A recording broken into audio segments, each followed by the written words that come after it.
I want to be a performer of some sort because, number one, it doesn't really require that much of a college education that I know of. Like an actor, I'd be fine to be an actor. Problem with being an actor is I might have to play straight roles, which means like I'd have to kiss a girl, so I don't know. I'm Daniel Chasso, I'm 16, and I live in Manhattan. If there's nothing wrong with reading Twilight, then I will read Twilight. Because I love these books, and they're so easy to read. When you just like want to read something and you don't want to like think, you can just read Twilight. Well, I think I'm a fairly normal teenager. I wake up, I go to school. I don't get great grades. They're not terrible. I could work a little harder.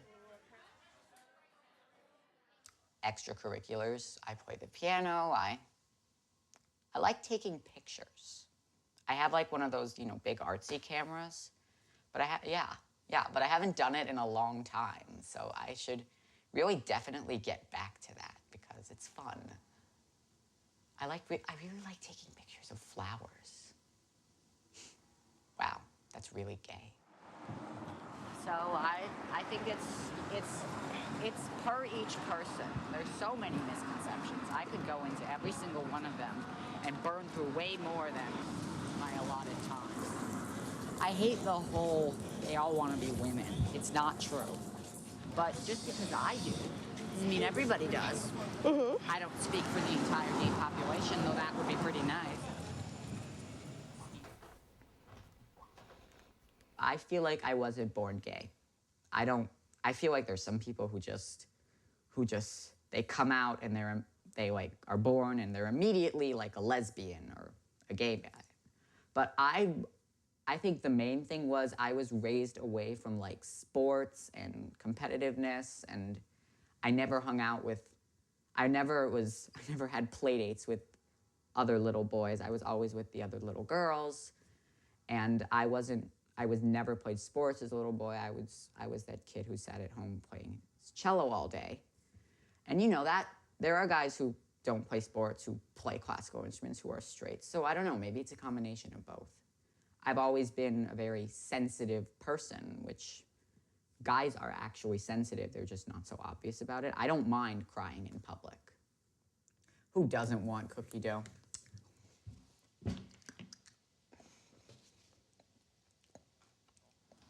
But yeah, in 9th grade, there was I might have talked about it already, but there was this kid who will remain nameless who just could not come to terms with what I was, and just like, he wouldn't leave me alone. He just made it his personal mission to torment me as much as he could without stopping.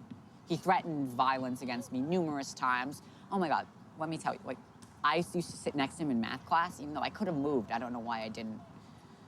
But like, he always used to turn to me and he used to say to me, "So how would you feel if I stabbed you with a pencil right now?" And I would be, well, obviously not very happy. And then he would tell me how I was ugly and how no girl would ever want to get with me. Like, that's a problem. And like, I don't know, it wasn't pleasant. There was another experience. This one hurt.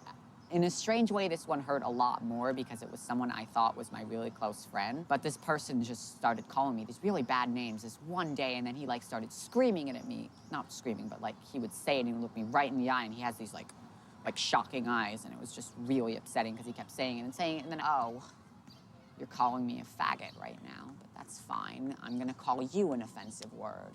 Though I actually don't use like offensive words because I'm not gonna be one of those people. You know, faggot originally meant a bundle of sticks.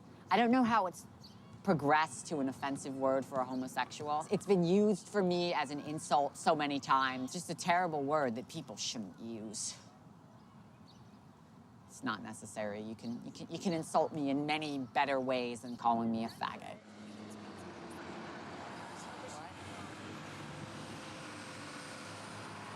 Yes, I would love to get married. I don't know, that's not gonna happen. I mean, I'm lucky enough to have had a few people like me. I mean, I'd take being a girl any day. Manliness. Manliness. I can't say that with a straight face.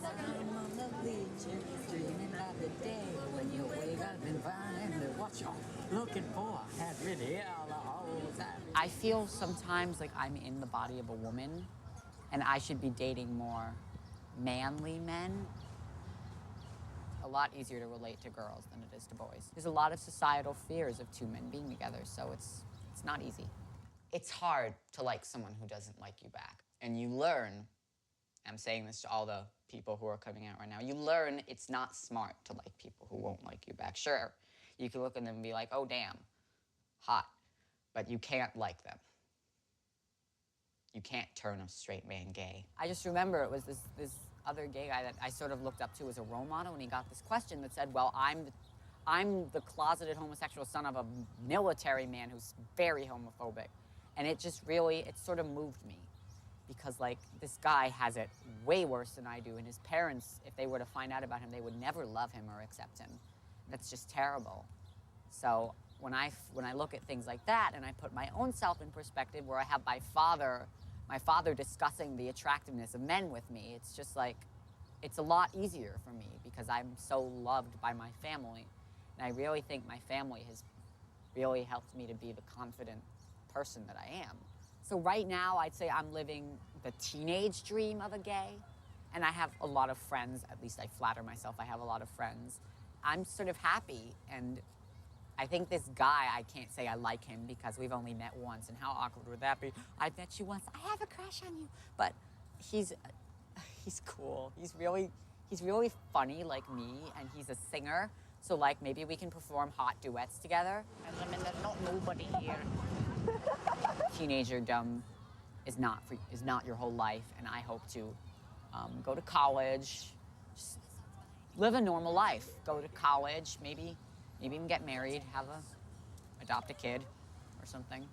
I would be lying if I said I had big dreams because I don't really know what I want to do with my life. I'm still busy getting adjusted to my life, to accepting myself, which has been a journey. It's been a long journey. It's been a long road to acceptance for myself, of me.